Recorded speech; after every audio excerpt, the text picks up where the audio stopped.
el ajuste, o mejor dicho, la lectura que le podemos dar a un calendario electoral que poco a poco va sincronizando las actividades que en su momento autoriza el Tribunal Supremo Electoral, trae consigo un poco como base experimental o como base inicial el poder leer cómo está el comportamiento electoral. Ayer, por cierto, lo conversábamos con Ramón y veíamos que hasta cierto punto había cierta apatía o no teníamos aquel color histórico que siempre ha distinguido a un proceso electoral. Comencemos a partir de esa lectura. A ver, Eduardo, ¿cuál es tu opinión? Yo creo que del calendario electoral habría que separar actividades que son propias, más administrativas del Tribunal Supremo Electoral, ¿sí?, que tienen que ver con, por ejemplo, la inscripción y en este caso, la juramentación de los miembros de juntas electorales departamentales, que es un proceso que se está dando, pero hay otros procesos que, digamos, son más, que involucran más a la ciudadanía o que la ciudadanía puede percatarse de estos procesos.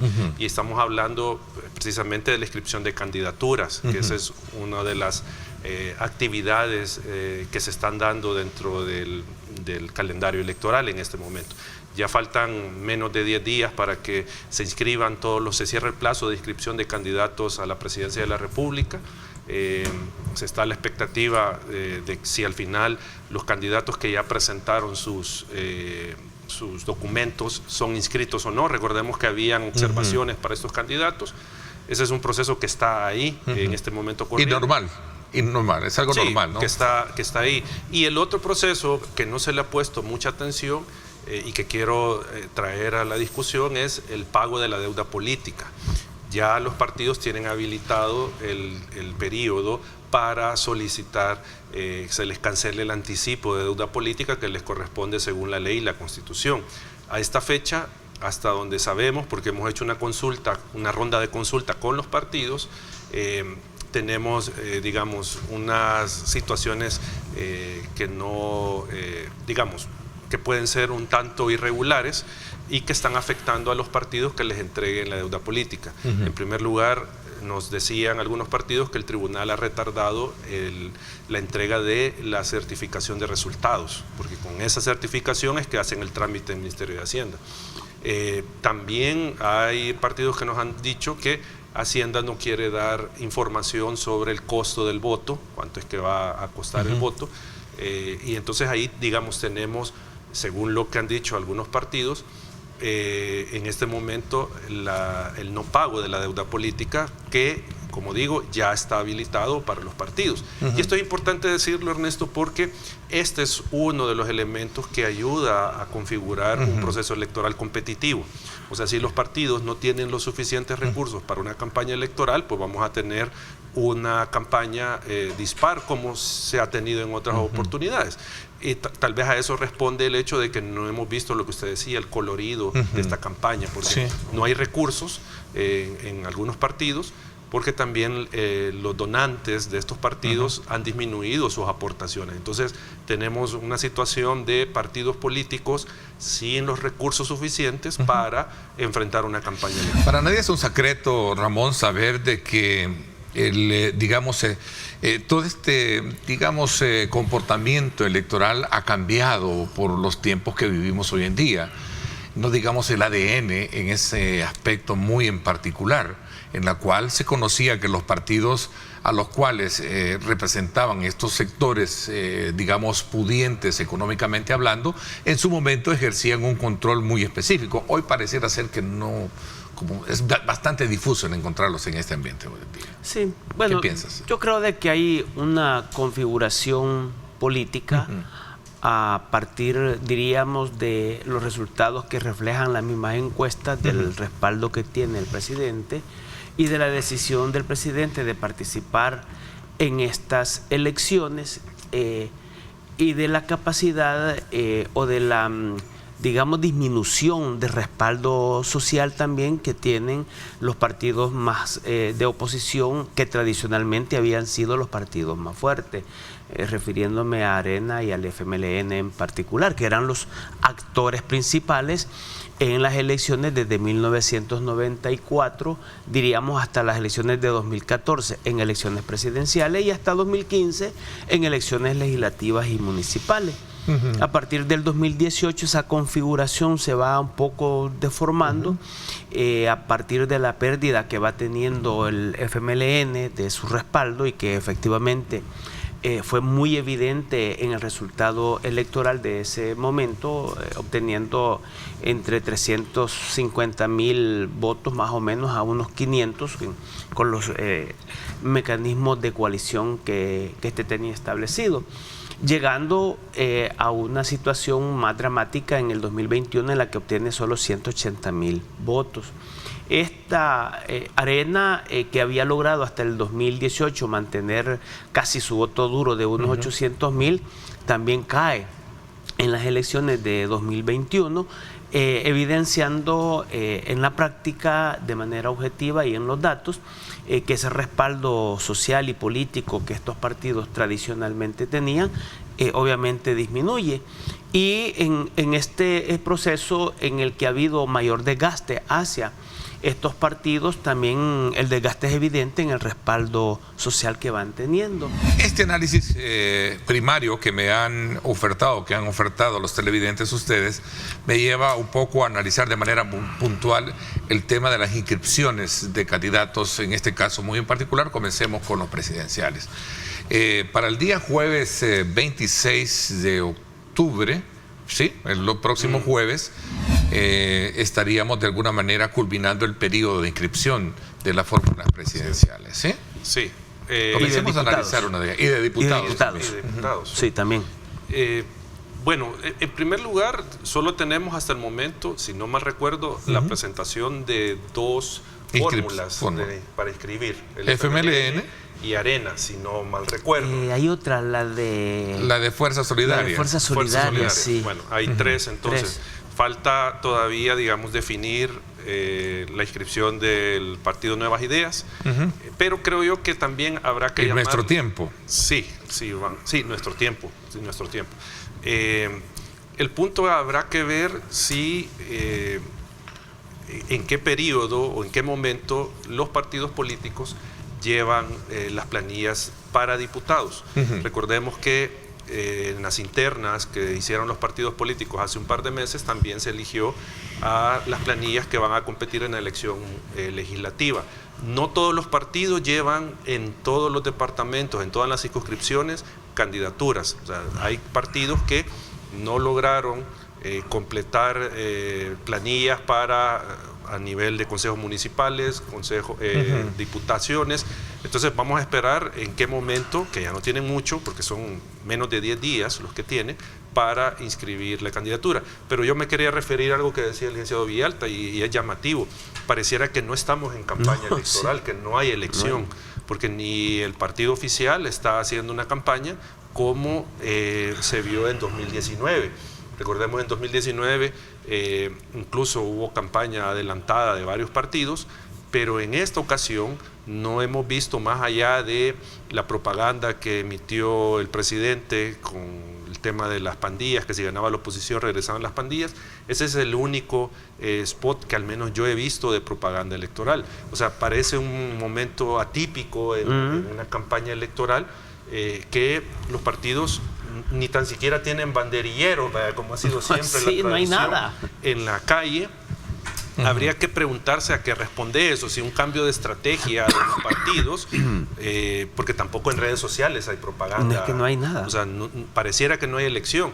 Pero, como digo, habrá que analizar si es un cambio de estrategia de los partidos o responde al hecho de que todavía no tienen los recursos necesarios para enfrentar la campaña electoral, porque también habrá que ver eso. Si se trata de un tema de recursos, lo que está limitando, al menos a los partidos de oposición, a hacer una propaganda como tenemos costumbre de verla en el país. Eduardo, es decir, aquí recogemos de lecturas para poder de alguna manera llevar un debate, que creo que es importante anticiparnos para saber qué es lo que realmente viene para la próxima semana. El día D es el próximo día jueves, ¿no? Jueves, sí. En la cual deben de ver ya las cartas tiradas o la carne tirada al asador, como decimos a buen salvadoreño. A ver, cuéntame un poquito, ¿cuál es tu lectura en esas precisiones que hemos logrado identificar con Ramón? Es que, Ernesto, a mi juicio, lo que va a buscar el presidente es la forma de hacer parecer constitucional su candidatura. Eso es lo que va a buscar. O sea, ¿qué quiero decir? Al final las formas no son relevantes. Si es renuncia, si depositas, si es permiso, o sea, porque estamos hablando de una candidatura inconstitucional que no tiene precisamente regulación. Por eso es que está en este vacío, porque no hay regulación. No hay regulación de cómo el presidente, cómo tiene que proceder un presidente si va a postularse de nuevo. Si no hay esa regulación es porque partamos del origen del problema. No está permitida la postulación del presidente que está ejerciendo funciones. Okay. Así de sencillo. ¿Bajo qué argumento entonces el presidente va a inscribirse en el tribunal, a criterio de ustedes? Es que lo han variado. O sea, dijeron de que no era una reelección, sino que un segundo periodo. Luego de que era es que han hecho un malabar argumentativo cambiándole el nombre y han terminado en que, bueno, porque la gente lo quiere, porque el pueblo lo aclama, por eso es que se va a reelegir. O sea, al final, Ernesto, hay que decirlo, no porque la gente lo quiera, eso quiere decir que se tiene que hacer. No, yo siempre lo he dicho, el pueblo es el soberano, sí, pero su soberanía la ejerce conforme a la Constitución que el mismo pueblo se dio. Entonces, si no les gusta la Constitución, pues cambien, la verdad, que eso es lo que de seguro van a hacer. Pero el tema, Ernesto, es que si está prohibido por la Constitución, no lo pueden hacer. Bueno, vamos a entrar ahora a ver cuál deberá ser, o digamos, qué papel va a jugar el Tribunal Supremo frente a este escenario particularmente. Yo planteara dos escenarios, Ernesto, el deber ser y el ser. En el deber ser, el tribunal recibe la solicitud de inscripción, analiza, ve la incompatibilidad, inhabilidad del presidente para postularse y rechaza la candidatura. Ese es el deber ser, eso es lo que debería hacer el tribunal. ¿Tiene el tribunal la capacidad de hacerlo? Sí, lo tiene que hacer. Pero planteando el escenario del ser, ¿qué es lo que va a pasar? El tribunal va, como ya lo adelantó antes, dijo, vamos a recibir la inscripción, lo analizamos y vamos a inscribir al presidente. Eso es lo que, palabras más, palabras menos, ha dicho el tribunal. Eso es lo que va a pasar al final. Y ahí se suma lo que decía en la pausa el licenciado Villalta. Si en caso no quisieran inscribir la candidatura, se encargó el Partido Nuevas Ideas de aprobar una reforma legal para obligar a los magistrados, ponerles prácticamente una pistola en la cabeza, a que inscriban al presidente. Porque hay una reforma que si se niegan a inscribir una candidatura, obstaculizan una candidatura, pueden ser procesados penalmente. Entonces les hacen un antejuicio exprés y a los tribunales de justicia. A ver, la sala debe de volver a pronunciarse entonces sobre este tema, digo, si en términos de no haber claridad sobre esto. Si el tribunal, son las preguntas que están ahí. Si el tribunal niega la candidatura por inconstitucionalidad, está obligado a demandar a oírla a la sala, sí. Pero igual, por eso digo, o sea, no va a pasar nada. Mira, o sea, pero yo creo que la esencia parte de, o como raíz de ese planteamiento, ¿no? Que en su momento se sentó un precedente que a la larga hoy en día pero lo estamos no viviendo. Era un precedente para habilitar la reelección, ojo. Sí, no claro, era un claro, precedente para habilitar. Pero lo o sea, haces... que hubiese sido que sí, bajo estas condiciones se puede reelegir el presidente. Si eso hubiera dicho la sala, ok, de acuerdo, la sala habilitó, la de 2009 habilitó en principio la reelección, pero no, era incluso más restrictiva la resolución. Correcto, eran 2 periodos. ¿Ya? Pero lo que quiero decir es que no hay que perder de vista que todo esto está pasando porque tienen el control de las instituciones y las están poniendo en función de sus intereses. Pero eso siempre ha sido así. Artículo? Pero nadie buscó la reelección. Siempre. Porque no tenían es que mira, yo estoy seguro que si Arena o el Frente hubieran llegado a tener alguna vez el control absoluto de la Asamblea Legislativa, pero no lo hicieron, claro, porque no lo tuvieron. Sí, pues sí, ahí a ver, sí. ¿qué artículo de la Constitución habilita a la sala a hacer interpretaciones de esta naturaleza? 180 y algo. Sí, ahí ¿Puede interpretar entonces? Sí, de hecho la Constitución establece que la única instancia que puede facultada para interpretar es la sala pero constitucional. los que están legítimamente electos, ojo, O sea, los magistrados legítimamente electos. Pero yo recuerdo... que allí está medio complicado. ¿Por qué está complicado? A ver, discuten porque ese está... punto. Miren, en primer lugar... Acordate que en aquel entonces, en el 2009, igual salieron hubo unas cuestionamientos, listas también cuestionamientos. Pero esos cuestionamientos son falsos, Ernesto, porque ellos estaban en el listado. Los magistrados a los que se les dice a Belarmino Jaime y a Rodolfo González que no estaban en el listado, es falso, estaban en el listado. Eran 23 y 24, creo yo, en los números. ¿Qué fue lo que pasó? Si ustedes se recuerdan, se autopostularon 2 miembros del Consejo Nacional de la Judicatura en el listado de 30. ¿Sí? Sí. Se le mandó a la asamblea, alguien presentó un amparo a la sala dijo, asamblea, usted no puede elegir de esa lista, ¿sí? Está detenido el proceso. Regresaron el listado al CNJ, el CNJ, los 2 autopostulados se salieron de la lista, el CNJ completó con los 2 magistrados que al final fueron electos el listado y se mandó de nuevo a la asamblea con 30. Ellos estaban en el listado. Entonces, ese argumento de que no estaban es falso. Ellos estaban en el listado. Bueno, casi por lo general, siempre que nos reunimos para hablar del tema, siempre hablamos precisamente de estado de cómo está la situación agrícola del país. Pero ahora nos vamos a ir un poco a ver el fenómeno causal de la situación de crisis o de incremento que han tenido estos precios producto de lo que ha pasado en Guatemala. ¿Cuál es la lectura a este momento que se tiene sobre esa situación y su impacto en nuestro país? El problema de Guatemala es que nosotros no tenemos una soberanía alimentaria. Ese es el principal problema. O sea, y nosotros hemos venido proponiendo desde... Este es el 4º gobierno que se lo proponemos, la necesidad de la creación de la política nacional agropecuaria para que esa política sea capaz de garantizar una soberanía alimentaria. El país no puede seguir viviendo a despensa de las importaciones y máximos en frutas y hortalizas, o sea, dependemos el 90% principalmente de Guatemala. Gracias a Dios, el día de ayer ya se empezó a normalizar, pero todavía seguimos con el mismo impacto, todavía los precios están caros, o sea, llegó a valer una libra de papa hasta 1.20, o sea, $120 el quintal. Ayer se cotizaba a 70 centavos, pero se debe precisamente a ese problema, o sea, el problema que no tenemos soberanía alimentaria, dependemos bastante de la importación.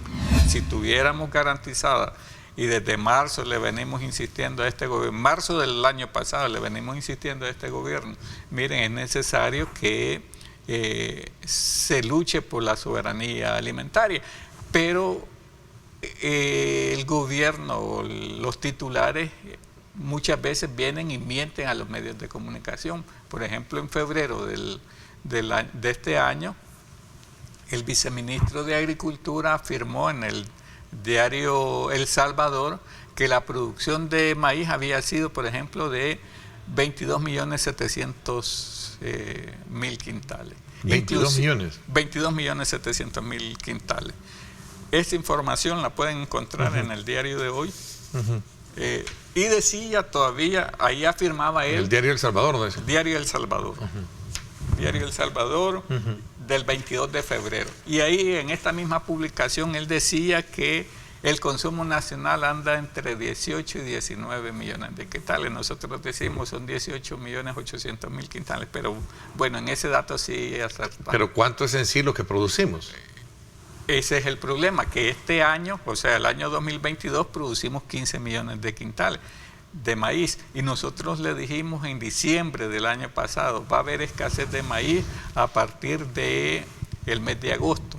Si este dato que da el ministro de Agricultura hubiera sido cierto, ¿dónde está el maíz entonces? Porque según él, según el viceministro, es que tuvimos una producción arriba de los 3 millones de quintales en relación al consumo nacional. Hay escasez de maíz. Desde agosto a esta parte, el maíz nacional no hay en el mercado, no hay maíz nacional. Todo el maíz que está es de importación. Inclusive llegamos al punto de asegurar que si el barco no lograba venir antes de finales de octubre íbamos a tener escasez de maíz, no íbamos a tener ni un solo grano. Entonces, al final, ese es el problema, que la información que dan no es la información más acertada que dan las autoridades, y a pesar que es la información oficial. El problema de la agricultura no es un problema ni de izquierda ni de derecha, no lo miren desde el punto de vista ideológico, que es el problema que dicen. Cuando uno critica ya es porque está haciendo campaña o porque ya estás haciendo... Y no es así. Y no es así. O en algún momento tratan, digamos, de ver el problema y sacarle raja política a algunos sectores.